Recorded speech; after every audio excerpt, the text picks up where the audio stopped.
drop in the temperature did not drop the intensity of spring practice number 4 as the Vols moved inside. Each day, the coaching staff works to improve the crafts and skills of members of Team 118.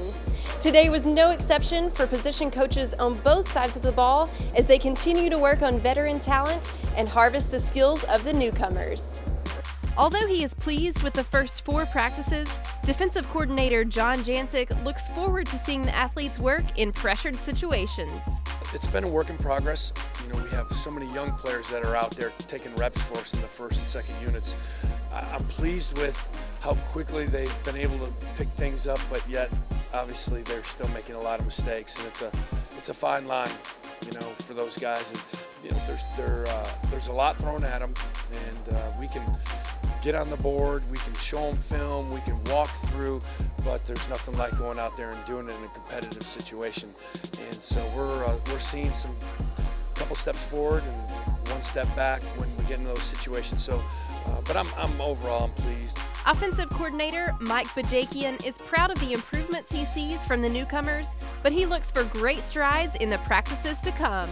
We've addressed a couple things in the offseason. Our guys have responded, tempo being one of them. Right now, it's just a matter of developing a consistency in performance and improving on a daily basis. It's a matter of consistency. We've challenged them with moving faster.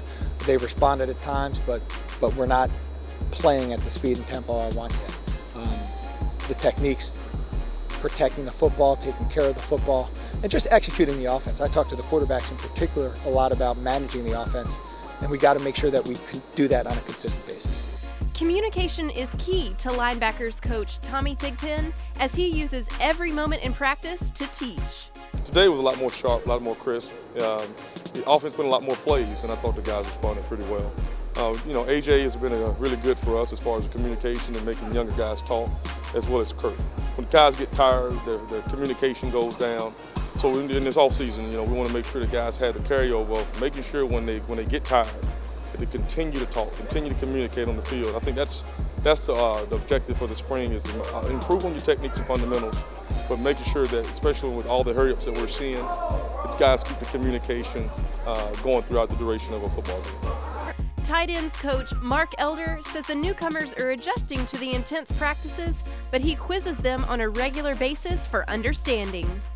I'm coaching them the same way that I coached the other guys last year, as far as this is the first time going through. So a lot of the meeting time is focused on those guys, and the upperclassmen certainly understand that, because all my questions are geared towards those guys. So make sure that I'm quizzing them, that they understand what we're doing and things along those lines. They're getting thrown right into the mix with team, with group work, individuals. So it's not like they're really getting an opportunity to sit back and watch and observe someone else. We're throwing them into the fire, having them take the reps, make mistakes, but learn from making their own mistake as opposed to just watching somebody else. And that's good. I mean, that's the best way to learn, is to go out there and do it yourself. Each coach is using this time to address and evaluate their position before the week-long spring break.